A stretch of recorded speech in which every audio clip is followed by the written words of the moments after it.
Hello everyone, welcome back to yet another tutorial in Madlookz VFX. Today's tutorial is all about the basic skills required for a rotoscoping artist. I started my career as a rotoscoping artist and I worked for almost like 3 years. I learned a lot of skills and I'm trying to teach you the same skills which I acquired from past couple of years experience. So let's jump into the tutorial.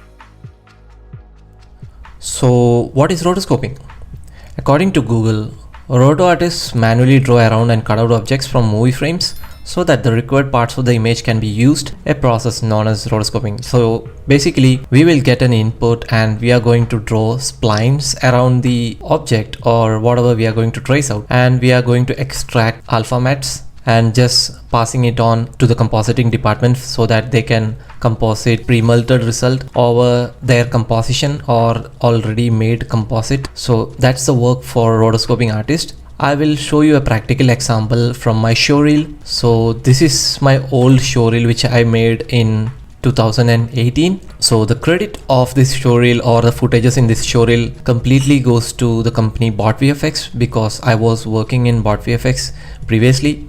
So in this showreel, in the final image, you can see a lot of stuff happening, but when we get the image, we will get the character standing before just a blue screen, and we are going to, sometimes it's very hard to extract the character from the blue screen because of various reasons.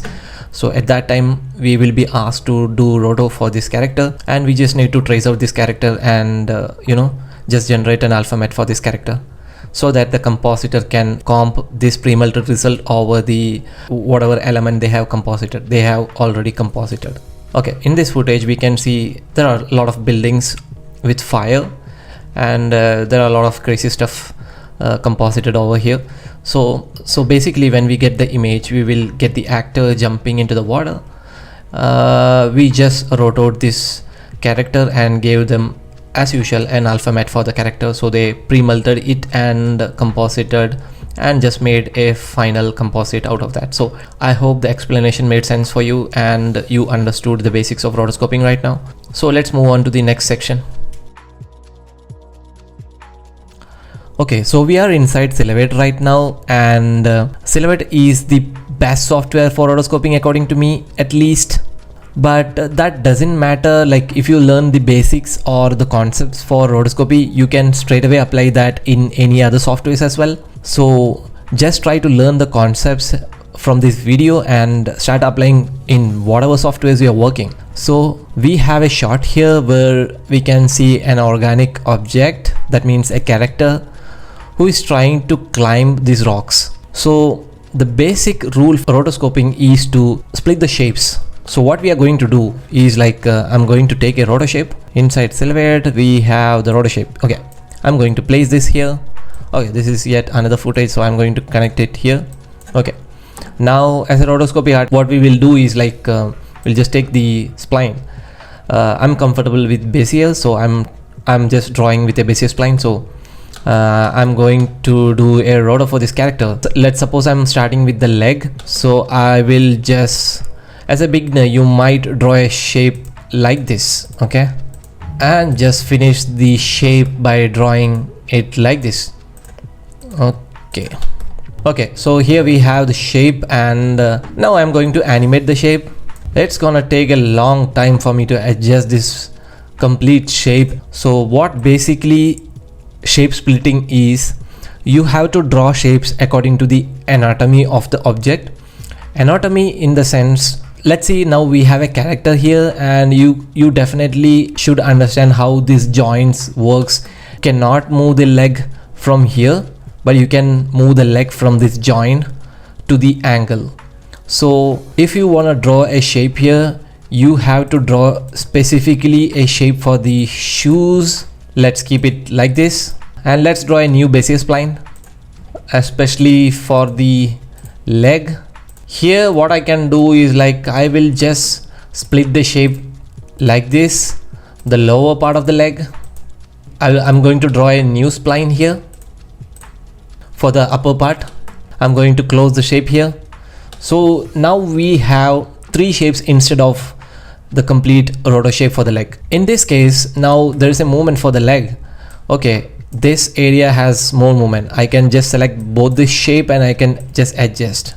In Silhouette there are a lot of useful options. You can just take the magnetic reshape, you can just take the brush reshape, and there are a lot of useful tools. So just start familiarizing with these tools, and you can just animate this shape for the for the foot.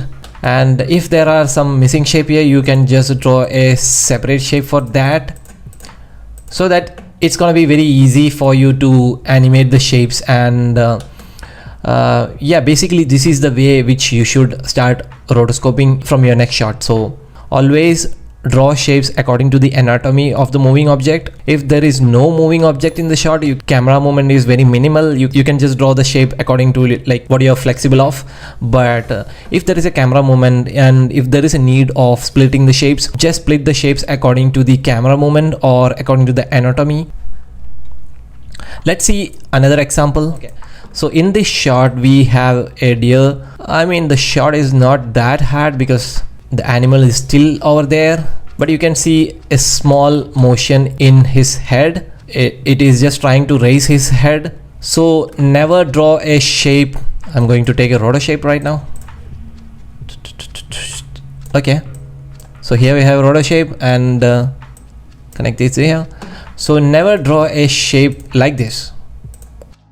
I'm just drawing it roughly, or just trying to finish it like this or anything. This type of shapes will not work for this kind of movement, or else it's gonna take a lot of time and effort for you to adjust this shape. So better, what you have to do, you have to split the shapes according to the movement or according to the anatomy of the organic object which you're going to do roto in this shot or any other shot. Let's suppose I'm going to do a roto for this part separately. I'll just maintain it because he's trying to turn his face to the left side. So I'm going to draw a shape like this, or I can complete even the complete head in one single shape and take yet another Bezier. I will just draw a shape for the ears as a separate spline. I'll take a new Bezier and draw a shape for the left ear. So here we have a basic anatomy. You can split the shapes even further, but I'm going to stop it here, and now it's gonna be very easy for you to animate. Okay, he's turning his head. You can select this face shape and you can adjust it like this. You can just nudge the points here, and now select the shape for the left ear and you can adjust that it separately. You can adjust the right ear separately. So this is the flexibility of splitting shapes according to the anatomy. So always keep that in mind when you are doing roto for any organic object. Try to split the shapes in a way like you are obeying the anatomy of the object, and keep in mind about the camera movement of the shot. So this is the first concept which you have to learn before starting a rotoscoping career. Okay, so the next point is motion blur. This is one of the most important point for a rotoscopy artist. So according to Wikipedia, motion blur is the apparent streaking of moving objects in a photograph or a sequence of frames, such as a film or animation. It's also the changes during the recording of a single exposure due to rapid movement of exposure, blah blah blah. Okay, so let's see what else we can find. Here is a fundamental motion blur tip. Use a slow shutter speed. You see the reason motion blur is that your camera shutter remains open for a significant period of time. In other words, you can motion blur shutter speed is long, but if it's action blur shutter speed is short. Okay, this is like scientific explanation of what motion blur is. So I'm going to explain it in my own terms, just in a simplified language, I would say. First of all, what is motion blur? If you see the edges, you cannot see a sharp line here or here. You can see a blended edge over here in the shoes. Also, you cannot see the sharpness in the leaves as well. So this is termed as motion blur, or this can be considered as motion blur if I simplify it. Okay, according to my understanding, like if there is a large camera movement or if there is a large motion in the object, there occurs motion blur. Let's take this case. Now if we play the footage, you can see the object closer to the camera has large motion blur or too much motion blur.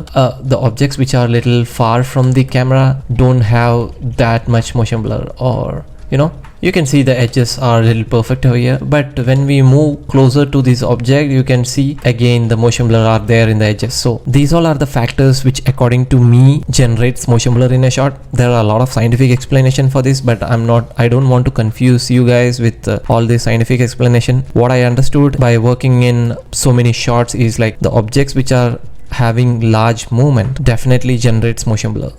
Also, if there is a huge parallax or if there is a large camera movement in the shot, motion blur happens. So I hope that you understood the concepts of motion blur in a simplified way. Now let's do some practical explanation here in this shot. So if you just take a Roto node, just go into the properties of Roto node, you have the motion blur settings inside the node parameters, not inside the object parameters. You should just go and check inside the node parameters. You can see the motion blur parameters. Just unwind this and you can see a checkbox for enable the motion blur, and you can see there are some settings also: shutter angle, shutter phase, samples, and all this stuff. In most cases you do not have to tweak this shutter angle and shutter phase because it automatically matches with the default camera settings.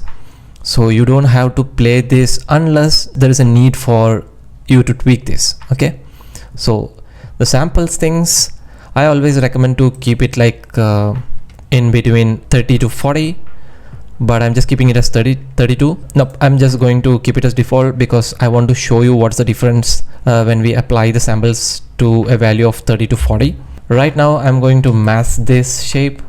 As a beginner, you will always have that confusion of like where to draw the shape. So in most of the cases you can draw the shape in just between last pixel of the motion blur and the last pixel of the core edge which you're seeing. So what is last pixel of motion blur? You can see this is the last pixel of motion blur and you can see this is the last pixel of the core.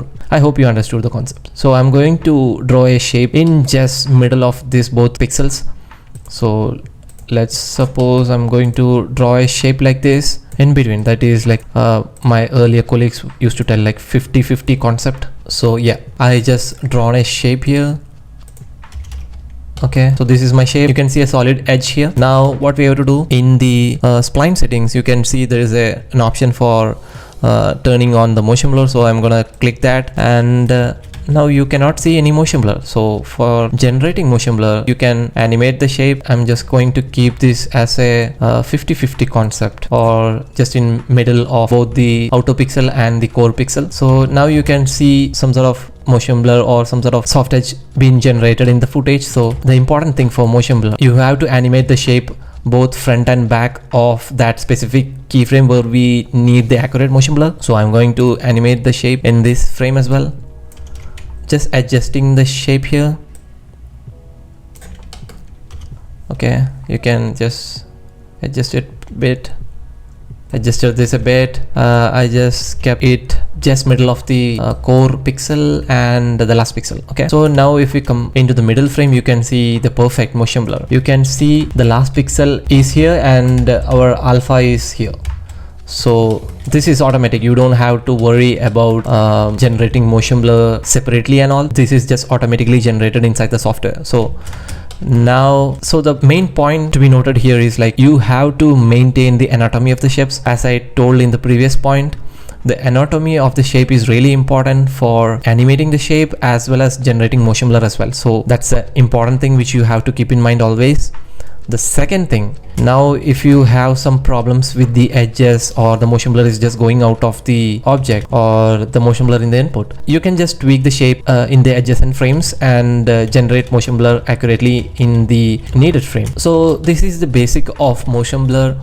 So the things to be noted, as I told, like always keep in mind, you have to maintain the proper anatomy of the shape and you have to animate the shape front and forth accurately as well. And even you have a lot of control in the node parameters. As I discussed, you can just decrease or increase the shutter angle and shutter phase to match the accurate motion blur in the present in the input.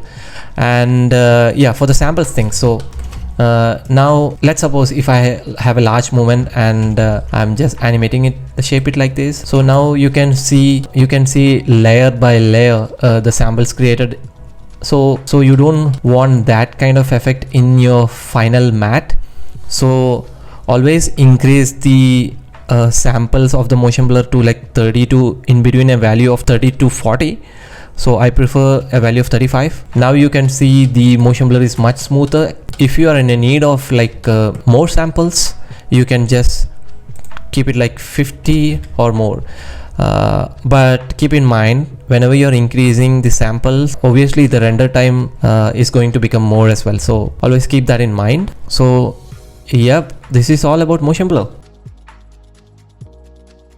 Okay, the next point is about tracking. Tracking is one of the most important skill needed for a rotoscopy artist. There are instances where you have to do manual roto, such as a roto for walking characters, a roto for flying hair or fur or rope, but always try to make use of track inside silhouette. I'm just trying to talk about the tracking inside silhouette here because this tutorial is specifically for roto artists, and as you know, roto artists spend most of the time inside silhouette, so I'm sure most of the people already know much about tracking inside silhouette. So this is about the basic stuff. So here we have a footage where we have a planar kind of movement. So let's go into the roto properties, and here we have the tracking properties. So inside silhouette there are 3 type of tracks. Even you can take tracks from Mocha and import that inside silhouette. Even you can reconcile point tracks from 3D tracks inside Nuke and just get that inside silhouette. But I'm going to explain, as I told, I'm going to explain just the trackers inside silhouette. So here we have point tracker, the native planar tracker inside silhouette, and the Mocha tracker, which is a lifesaver many times. So the first thing is point tracker. You can just press Alt in the keyboard and just click on the green, and here we have a point tracker. You can just click on the track forward option just to track that, and yep, now let's suppose we have a point tracker here. Just create a layer and just apply the tracking data into this layer. As we have only one point track, the rotation and scaling are hidden. So if you have multiple or 2 or 4 tracking trackers, these options will be enabled, and you can just check the rotation and scaling as per your need. So just click on this. Okay, now the tracking layer, now this tracking has been applied on this layer, and you can, I'll just show you. Let's suppose I'm going to do a roto for this, and I will make sure the shape is inside the track layer. Now let's move and see. Okay, so the shape is moving according to the track, so this is very handy. And also we can use the planar tracker. So for planar tracker, what you have to do is like you don't need a point tracker for that. You can just create a layer, and I'm gonna draw a shape here. Okay, so now let's go inside the tracking properties. Just click on the planar tracker. You can see there are a lot of features inside this shape. So this shape is just basically to show the software we are looking for features inside this area. That's it. So now we have some properties and all. I'm not going into the details of these properties, but just drawing a shape here. Just click on this play button. In most of the cases, planar tracker helps us to get the perspective shifts as well. So sometimes planar tracker is so helpful. As you can see, the features are not updating, but you can see the shape is moving pretty accurately, right? So this is the planar tracker. So in Mocha tracker, you don't have to, in older versions you have to create a layer, but in the newer versions you don't have to create a new layer and all. So I'm going to draw a shape here, just like we did for the planar tracker, but just a single spline here. Just go into the tracker properties, and inside Mocha tracker there are a bunch of properties which are pretty handy when you learn more about these properties, and you can just tweak these properties according to the complexity of the shot which you have. I'm just going with the default properties. But I'm just going to turn off the shear and perspective as well, and yeah, so straight away just click on this button and the tracking is done. Yep, so now we have the track for this shape as well, and as you can see, the layer is automatically created inside the planar tracker. So these are the 3 types of tracking options inside silhouette. So try to make use of tracker for your roto. It will definitely help you in a lot ways.